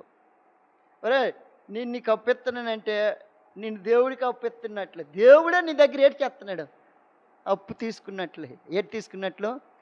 అప్పు ఇచ్చిన తర్వాత 10 సార్లు మళ్ళీ నా డబ్బులు ఇస్తావా లేదా, నా డబ్బులు, అలాంటి పని చేయకూడదు. వాడికి మనశ్శాంతి ఉండదు. బాగా ఇచ్చాడు అన్న దగ్గర అనవసరంగా తీసుకున్నాను. అర్థమవుతుందా? ఇచ్చిన తర్వాత ఇస్తావా సత్తావని అంటే ఉండవు. సరేలా, ఎప్పుడు ఇస్తావో అప్పుడు ఇవ్వు, నీ ఇష్టం. అలాగ వదిలేస్తే దేవుడు ఏం చేస్తాడు? కనికరిస్తాడు, దీవిస్తాడు. ఇంకా దేవుడు దాన్ని ఏం చేస్తాడంటే సమకూరుస్తాడు. ధనాన్ని ఏం చేస్తాడు? సమకూరుస్తాడు. దేవుడు సహాయం చేస్తాడు.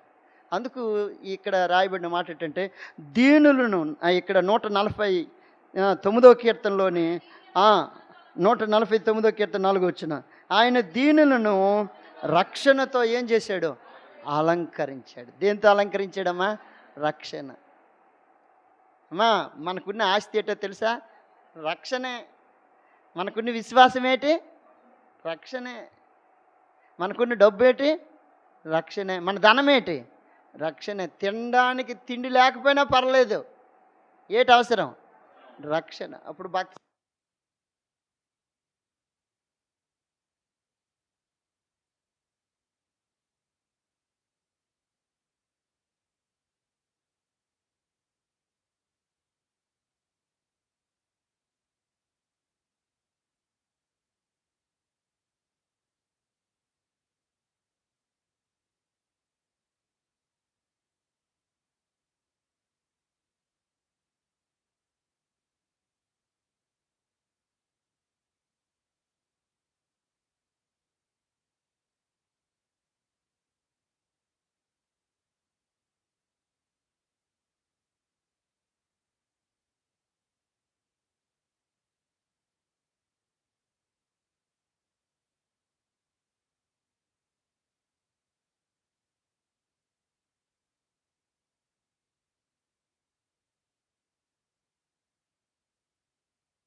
విశాఖపట్నంలో గొప్ప కోటీశ్వరుడు. అన్నదమ్ములు ఆ స్థలాలను పంచుకుంటున్నప్పుడు ఈమెకి రావాల్సిన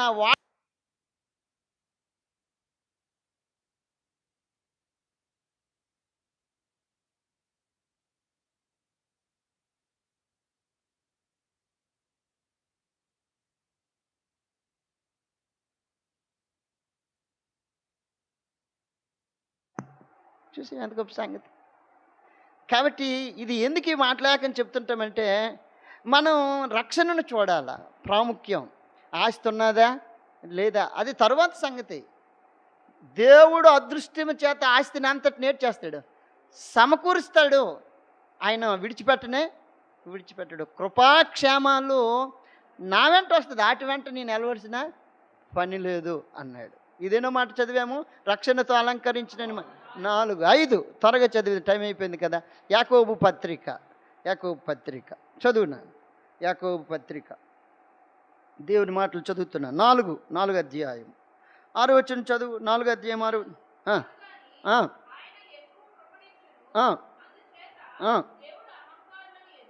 అహంకారులను ఎదిరించి దీనిని కేటిస్తాడు, కృపిస్తాడు. అహంకారులను ఎదిరించి దీనులు కేటిస్తాడు, కృపనిస్తాడు. బిల్డప్ కొట్టిన వాళ్ళు అందరు నేర్చేస్తాడు. ఆ దీనిని ఆడు చూస్తుండగానే పడగొట్టేస్తాడు. వీడికేం చేస్తాడంటే కృపనిస్తాడు. ఏమిస్తాడు? కృప. దానికి ఒక ఉదాహరణకి చెప్పమంటారు. కొన్ని ఉదాహరణలు చెప్తారు బైబిల్లో. అలాగే అహంకారం. సౌలు ఉన్నాడు, గాడిదలు కాసుకున్నటువంటి రాజుగా చేసిన తర్వాత బిల్డప్ కొడతాడు. అప్పుడు ఆయన దగ్గర సితారు వాయించడానికి ఉన్నాడు ఎవరు? దావీదు. ఈయనేమో అహంకారంగా దావీదు వైపు చూస్తున్నాడు. ఆయన అనగదొక్కాడు, ఈయనకేడు చేశాడు, కృపనిచ్చి లేవనెత్తాడు. చూసే ఏమి సిస్టము. ఆయన అహంకారాన్ని ఎదిరించి దీనులు కేటిస్తాడు, కృపనిస్తాడు. ఇలాగ బైబిల్లో ఎన్నో సన్నివేశాలు చాలోటి ఉన్నాయి. ఫరో దగ్గరికి మోషే వెళ్ళినప్పుడు ఫరో ఏడ్ చేశాడు? అహంకారంతో చూస్తున్నాడు. నేను పోనివ్వనయ్యా అని అన్నాడు. అద్భుతాలు జరిగాయి, అయినా సరే పోనివ్వను. ఆయన అహంకారం ఎలాగ అణచివేయాలో అణచివేశాడు. లాస్ట్ టైంలో ఈయనకేటిచ్చాడు? దీనులు ఏటి చూపించాడు. ఎంత గొప్ప కృప అంటే, మీరు వెళ్తున్నప్పుడు ఐగుప్తీయుల యొక్క బంగారము, బట్టలు ఏవేవి మీరు దోచుకోవాలనుకుంటున్నారో అవన్నీ వాళ్ళ దగ్గర ఏటి చేయండి, తీసుకోండి. అన్నీ తీసుకొని వెళ్ళిపోయారు అక్కడి నుండి. ఎంత గొప్ప దేవుడు. దీనులకు ఆయన ఏటి చేస్తాడు? కృపనిస్తాడు. ఇదేనమాట. 5, 6 దేవుని యొక్క మాటలు చదువుతున్నాను. కీర్తనలు 147 6 వచ్చిన 147 6 వచ్చిన చదువున్నాను. కీర్తన. యెహోవా దీనులను ఏటి చేస్తాడు? ఆయన లేవనెత్తువాడు. దీనులు ఆయన ఏటి చేస్తాడు? లేవనెత్తాడు. ఎక్కడి నుండి లేవనెత్తుతాడు? దావీదు అంటాడు, పెంట కుప్ప మీద నుండి నన్నును ఆయన ఏటి చేశాడు? లేవనెత్తాడు. ఎక్కడి నుండి లేవనెత్తాడు? పెంట కుప్ప అయ్యా నా జీవితం. ఏ కుప్ప? పెంటకైనా విలువ ఉంది, నా జీవితానికి ఏట్లేదు. 113వ కీర్తన 8వ వచనంలో ఆయన నేల నుండి దరిద్రం లేవనెత్తువాడు, పెంట కుప్ప మీద నుండి బేదలను ఆయన ఏటి చేస్తాడు? పైకెత్తువాడు. నేల నుండి దరిద్రం లేవనెత్తినట్టు వాడు, పెంట కుప్ప మీద ఉన్న బేదలను ఆయన ఏటి చేస్తాడు? పైకెత్తువాడు. ఎలా పైకెత్తుతాడు? దేవుని యొక్క మాటలు చదువుతున్నాను. సమూయేలు మొదటి గ్రంథం 2వ అధ్యాయము 7వ వచనము. సమూయేలు మొదటి గ్రంథం 2వ అధ్యాయము 7వ వచనము.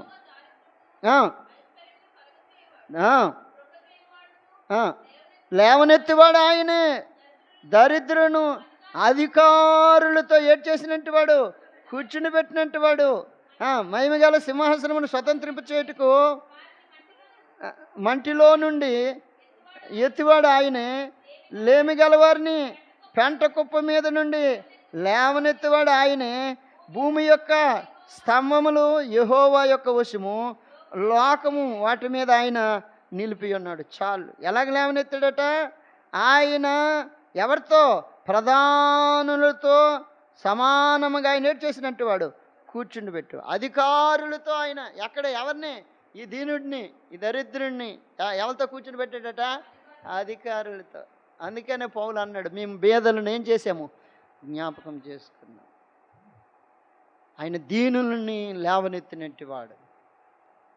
ఆయన లేవనెత్తితే ఎలాగుంటుందో పరిస్థితి ఒకసారి మనం చూస్తే, ఎస్తేరు యొక్క జీవితం ఎంత దీనస్థితో. 127 దేశాలకు ఏమైపోయింది? ఒక దేశానికి కాదు. మనం ఒక పంచాయతీకి ప్రెసిడెంట్ అయితేనే బిల్డప్. ఆడికి మనం ఏడ్ చేయలేము, మరి కాయలేము నాయన. పంచాయతీకి ప్రెసిడెంట్, వార్డు నెంబరు, గ్రామంలోని నెంబర్ ఉంటాడు. గ్రామంలో పంచాయతీ ప్రెసిడెంట్ దగ్గర ఒక నెంబర్ ఉంటాడు. నెంబర్ అయితే మా మరదలు నెంబర్ అయితే మా మరదలు అంటుంది, మాయా నీ నెంబర్ను ఏటనుకుంటున్నాను. అబ్బా నెంబర్ అయితేనే నీకు నెంబరే కాదు. డ్వాక్రా గ్రూప్కి ప్రెసిడెంట్ అయితే ఓరు నా ఆయన కదా. ఇప్పుడు ఆయన అన్నాడు, ఈ దీనుడిని అధికారులతో ఆయన సమానంగా ఏడ్ చేశాడు. సార్ రండి సార్, కూర్చోండి, మీదే ఈ సీటు. నీ కొరకు దేవుడు ఒక ఉన్నతమైన, అందుకనే ఆ స్థితిలోనికి వెళ్ళినప్పటికి కూడా ఎవరిని మర్చిపోకూడదు అని అంటే దీనిని మర్చిపోకూడదు. ఏ స్థాయికి వెళ్ళినా, ఏ పరిస్థితుల్లో ఉన్నా, ఏ స్థితిలో ఉన్నా దీనిని ఎట్లా ఏడు చూపించాలంటే కనికరం చూపించాలి, దయ చూపించాలి. ఇందాక చదివాను కదా, ఆకలి కొని వానికి ఏడ్ చేయాలా? ఆహారం ఇవ్వు, బట్టలు లేనంటే వానికి బట్టలు ఇవ్వు, రోగిని పరామర్శించు. ఆ దీనుడి దగ్గర నుండి మళ్ళీ ఏది తీసుకోవడానికి ఆశించు. అసలు కొత్త నిబంధన ఏకం ఏడు చెప్తుందంటే, నువ్వు ఒకరికి మేలు చేస్తే ఆ మేలు చేసిన వాని దగ్గర నుండి మరలా నువ్వు ఏడు చేయకూడదు, ఆశించకూడదు. అలాగే ఆయన మళ్ళీ తిరిగి మనకి ఇచ్చేసాడు అనుకో, దానివల్ల మనకి ఏటి ఉండదు, ప్రతిఫలం ఉండదు. ఆయన ఇవ్వకుంటుంటే మనకి ఏటి జరుగుతుంది? మేలు ప్రతిఫలం జరుగుతుంది. దేవుడు వచ్చినప్పుడు ఆయన ఇవ్వంది ఏదైతే ఉండిపోయిందో అది ఆయన వచ్చినప్పుడు మరలా ఏడ్ చేస్తాడంటే మనకు రెట్టింపు ఆశీర్వాదము, దీవెన, ఘనత అనేది దొరుకుతుంది. అది దేవుని యొక్క ఉద్దేశం. దావీదు ఒక మంచి మాట అంటాడు, కీర్తన రాసిన గ్రంథం 27వ అధ్యాయం, దేవుని యొక్క 22వ అధ్యాయం 16 వచ్చిన చదువు నాన్న. 22వ అధ్యాయం 16. కుక్కలను చుట్టుకొని ఉన్నవి ఆవరించి ఉన్నారు,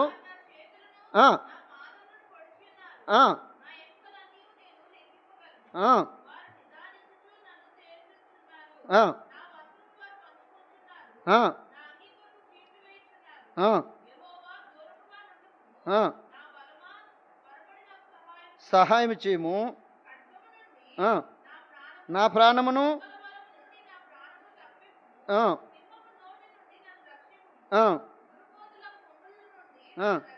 ఆ! చాలు. కాబట్టి ఏమంటున్నాడంటే, కుక్కలు నన్నేటి చేసే చీల్చి అవేటి చేసేట గుంపు కూడి ఉన్నాయి. ఇది నా పరిస్థితి. ఆహ్, ఆ! దీనులు భోజనం చేసి ఆ! ఏటి చేస్తారట? తృప్తి పొందుతారు. దీనులు భోజనం చేసి చివరికి ఏటి పొందుతారట? తృప్తి పొందుతారు. ఎంత మంచి మాటలు. దీనులు భోజనం చేసి 22, 26లో దీనులు భోజనం చేసి ముందు అంటున్నాడు నా పరిస్థితి ఏంటంటే కుక్కలు నా చుట్టూ ఉన్నాయ్యా. నా ప్రాణం తీయాలనుకుంటున్నాయ్యా. నేను భయంకరమైన బాధలో ఉన్నానయ్యా. నేను తునీకరింపబడినటువంటి వాడినయ్యా. నేను నీచుడినయ్యా, అసహ్యుడినయ్యా అంటాడు. నన్ను ఆళ్ళు నా దుక్కు చూసి ఏటి చేశారట? అసహ్యించుకున్నారు. 24 వచనం చదువుతావా? 24 ఆ! ఆ! ఏటి చేశారట? నా వారు నన్ను చూసి అసహ్యపడిన పరిస్థితి. అయినా యేసు ప్రభువారిని గురించి మాటలు రాయబడిన మాటలివి. ఈ 22 అధ్యాయం ఏకము కూడా. ఆయన శిలువ మరణాన్ని గూర్చి. అటువంటి పరిస్థితుల్లో దావీదు మాట్లాడుతున్నాడు. నా పరిస్థితి ఇదిగో కుక్కల బలము నుండి నా ప్రాణాన్ని నేర్చేసావు. తప్పించావయ్యా. గొర్రెపోతు కొమ్ముల నుండి నన్ను నేర్చేసావు. అది సింహపు ఆ! నోటి నుండి నన్ను ఏడ్చేసావు. ఇది నా పరిస్థితి. అయితే చివరికి నాకు ఏడ్చేసావట, దీనులు భోజనము చేసి తృప్తి పొందుతారు. దీనులు ఏడ్చేసట ఆళ్ళకి ఇంకే యాతన ఉండదమ్మా. మంచిగా నిద్ర పట్టద్ది. మీరు ఎప్పుడైనా చూసారో లేదో ప్లాట్‌ఫారంలో ఉన్నంటోళ్ళు, రైల్వే స్టేషన్‌లో ఉన్నంటోళ్ళు, బస్ స్టాపుల్లో ఉన్నంటి వాళ్ళు, అంతేకాదు రోడ్డు పైన ఉన్నంటి వాళ్ళు, ఆళ్ళకి ఏ దోమలు కొట్టవు. మనకి ఏసీనే చెప్పు. ఆ! 4, 5 ఫ్యాన్‌లేసినాయి. ఆ! ఈ దోమలు ఇంక ఏటుతాము ఆలౌట్ పెట్టినాయి దోమలే. ఆడికే దోమ కొడుతుంది. ఆడు చక్కగా భోజనం చేసాడు, మకమ్మేసాడు అంతే. ఉదయాన్నే మళ్ళీ యథావిధికి లేచిపోద్ది. ఆడికి నిజంగా ఏ రోగము ఆడ శరీరం దిక్కు చూస్తే శరీరమేకము మట్టే. ఆళ్ళ జుత్తు ఎప్పుడైనా చూసారు లేదు, పరిశీలన చేశారు లేదు, అట్ట కట్టేసి ఉంటుంది. ఉంగరాల జుత్తు అనుకుంటాండ్రేట అది. అంత మట్టి. కానీ ఆడు ఏ రోజు హాస్పిటల్‌కి వెళ్ళవలసిన పని లేదు. మంచి భోజనం మనకంటే మంచి భోజనం ఎవలికి? ఆయనకి. మంచి ఆ టైం వేసి 12, 12:30 వయసుకి ఒక ప్యాకెట్ వచ్చి పడుతుంది ఆడి దగ్గర. మంచి భోజనం చేస్తాడు. మరలా హాయిగా ఎండని చేపలు మంచిగా నిద్రపోతాడు. ఆ నిద్ర స్థలం ఎక్కడనంటే ఏ బస్ స్టాపో, ఏ రైల్వే స్టేషనో, ఏ ప్లాట్‌ఫార్ము, ఇంకేటన్నా బ్రిడ్జిల కిందన ఉంటుంటారు. ఎక్కడ? బ్రిడ్జిల కిందన. కలకత్తా ఎళ్తే ఇంకా ఘోరం. ఆళ్ళెక్కడుంటారో తెలీదు. భయంకరమైన పరిస్థితి. ఇప్పుడు అంటున్నాడు దీనులకేటి దొరికింది? భోజనం. ఏటాళ్ళకి భోజనం దొరికింది. చివరికి ఒక మాట చదువుతారా? యెషయా గ్రంథం ముగించేద్దాం అనుకున్నాను గానీ ఒక మాట గుర్తుకొచ్చి. యెషయా గ్రంథం 66 అధ్యాయం 2వ వచనం అనుకుంటున్నా. 66 అది. 66, 2 ఆ! ఆ! ఆ! హ్మ్. ఎవడు దీనుడై నలిగిన హృదయం కలిగి నా మాట విని వణుకుచుండెను. అంతే. దీనుని ఎడల దేవుడు దృష్టి నిలిపినట్టి వాడు. దీనుని మీద దేవుడు ఏటి చేస్తాడు? అంతే. దీనత్వం చాలా అవసరం. ఏటి అవసరం? దీనత్వం. అందుకనే అమ్మ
ఇక్కడ నుండి వచ్చా, నేను అక్కడి నుండి వెళ్ళిపోతాను. రెడీగా ఉండాలి అంతే. అంతేగాని నేను అక్కడైనా ముగించినప్పుడు ఏటేటి ఉన్నాయో నీకు చెప్పకుండా ముగించేతనేటో ముందే చెప్పేస్తున్నాను, ఒక నోట్స్ బుక్లో రాసుకో. ఏట్లే దేవుడు దీనిని అలంకరించిన. నువ్వు సిద్ధంగా ఉండాలా ప్రభు రాకడ కొరకాయ. ఈ మాటలన్నీ చెప్తుంటే శిష్యులకి ఎలాగనిపించిందటమ్మా? కఠినంగా అనిపించింది. ఈ సేవ ఎవరు చేస్తారు? ఈ పరిచయం ఎవరు చేస్తారు? ఎవరు నీతో ఉంటారు? రోజు ప్రతి ఆదివారం వచ్చినప్పుడు పరిశీలన చేసుకోవడమేనా? ప్రభు యొక్క శరీరం తినాలి, ప్రభు యొక్క రక్తం తాలి. అవును, ఇలాగ చేస్తే నీకేటి దొరుకుతుంది? నిత్య జీవము దొరుకుతుంది. ప్రభు రాజ్యానికి నువ్వేమవుతావు? వారసుడు అవుతావు. మారు మనసు పొంది, రక్షణ పొంది, బాప్టిజం అనుభవం కలిగి, నీటి బాప్టిజం ద్వారా సాక్ష్యం ఇచ్చి దేవుని కొరకు ఎదురు చూస్తే ఒకరోజు ఆయన వస్తాడు. ఆయన తన యొక్క రాజ్యానికి నేను ఏం చేస్తాడు? తీసుకొని వెళ్తాడు. ఆయన వచ్చినప్పుడు అడుగుతున్నాడు, నువ్వు సిద్ధంగా ఉన్నావా? ఆర్ యు రెడీగా ఉన్నావా? కావలివాడు బోర ఊదుతూనే ఉన్నాడు. ఆ బోర ఊదిన టైం అప్పుడు ఎవరైతే ఆ బోర శబ్దం విని సిద్ధపడతారో, హెచ్చరింపబడతారో వారు ఏమవుతారు? వారి ప్రాణాన్ని రక్షించుకుంటారు. లేక కావలివాడు యొక్క బోర ఊదినే సరే నాకు అనవసరం అనుకుంటారో వాళ్ళు ఏమవుతారు? వారి ప్రాణానికి వారు ఉత్తరివాదులు అని రాశారు. వారికి వారే ఏటి జవాబు దారులు. కాబట్టి దేవుడు మనల్ని ప్రేమించి కనికరించి సంఘాన్ని ఇచ్చాడు, సేవకుని ఇచ్చాడు, పరిశుద్ధాత్మని ఇచ్చాడు. ఈ అన్ని విషయాల్లో మనం ఎలాగ ఉండాలా? నమ్మకంగా ప్రభు కొరకు మనం జీవిస్తే. ఎలాగ నమ్మకత్వం? ఆకలి కొని వారికి ఆహారము, చెప్పు, రోగిని దర్శించటం, ఇంకెవరిని చెప్పు, దప్పిగొని వారికి దాహం ఇవ్వటం, వస్త్రాలు వస్త్రము లేనట్టు వారికి ఏంటి ఇవ్వాలి? వస్త్రాలు ఇవ్వాలి. చెరసాల్లో ఉన్నట్టు వారిని పరామర్శించాలి. అక్కడికి వెళ్ళి పరిచర్య చేయాలా? రోగులు పరిచర్య చేస్తారు. సిస్టర్స్ అందరూ హాస్పిటల్ పరిచర్య చేస్తారు. మన హెబ్రోన్ వాళ్ళు సిస్టర్స్ అందరూ బ్యాగులు వేసుకొని హాస్పిటల్లోకి వెళ్ళిపోతారు. వాళ్ళకి అందరికీ ఏంటైనా బాగోలేదు, వీళ్ళు డాక్టర్ లాగా అడుగుతుంటారు. వాళ్ళతో వెళ్ళండి అయితే ఒకసారి, ఓరినైనా వీళ్ళే డాక్టర్ లేటని. ఆయనేమో తాను ఆ కేసీ తెస్తారు. వీళ్ళు అటు ఇటు తిరిగి చూసి ఏంటి మరి వీళ్ళకి అర్థమైంది లేదు నాకు తెలియదు, అన్నీ చూసి లాస్ట్లోకి మాట ఏం లేదు నాయన, యేసు ప్రభు మాటలు చెప్తాను, ప్రభు నందు విశ్వాసం మంచి దేవుడు నిన్ను బాగు చేస్తాడు అని తల మీద చేసి ప్రార్థన చేసేది పెద్ద పెద్ద ఆంటీ. అవును, వాళ్ళని పరామర్శించాలా. మనకు విజయనగరం మంచి హాస్పిటల్ దొరికింది. ఉదయాన్నే వెళ్తే బోల్డ్ మంది దొరుకుతారు. ఒకసారి నేను వెళ్ళాను, తెలిసి ఎంతమంది వస్తారని ఆ రోజు నాకు అనిపించింది. అబ్బా, ఎంతమంది వస్తారా? 1000 కరపత్రికలు తీసుకెళ్ళి అక్కడ సాలవు. అది కరపత్రికలు తీసుకుని వెళ్ళి ఆ చెట్టు దగ్గర కూర్చోవాలి. ఎంట్రన్స్ ఉంటుంది కదా చెట్టు, హాస్పిటల్, మహారాజా హాస్పిటల్. అది నేను దగ్గర కూర్చొని అమ్మ యేసు ప్రభు పత్రిక, అమ్మ యేసు ప్రభు పత్రిక, అమ్మ యేసు ప్రభు పత్రిక అలాగనుకొని ఇస్తామండి. ఆడికి ఎలాగనిపిస్తుంటుంది? అమ్మ ధర్మయ్యమ్మ, అమ్మ ధర్మయ్య, ఆడికి అలాగనిపిస్తుంటుంది. అలాగ అనిపించినా పర్వాలేదు, దేవుని పత్రిక ఇచ్చేస్తే మన పని అయిపోయింది. నెలకు ఒక్కసారి చెరసాల యొక్క పరిచర్య. ఇప్పుడు చెరసాలలోకి వెళ్ళారా? శ్రీకాకుళం ఆ యొక్క దానికి వెళ్ళాం మేము. వెళ్తే వాళ్ళందరూ ఎంతమంది ఉన్నారో, ఒక్కొక్క ఇష్టగాలు వచ్చినట్టు వాళ్ళకందరికీ యేసు ప్రభు ఆ మాటలు చెప్పే ముందు పెద్ద డ్రింకులు తీసుకుని వెళ్ళాం. ఆయన ముందు అనుమతి ఇవ్వాలా ఆ చెరసాల అధికారి.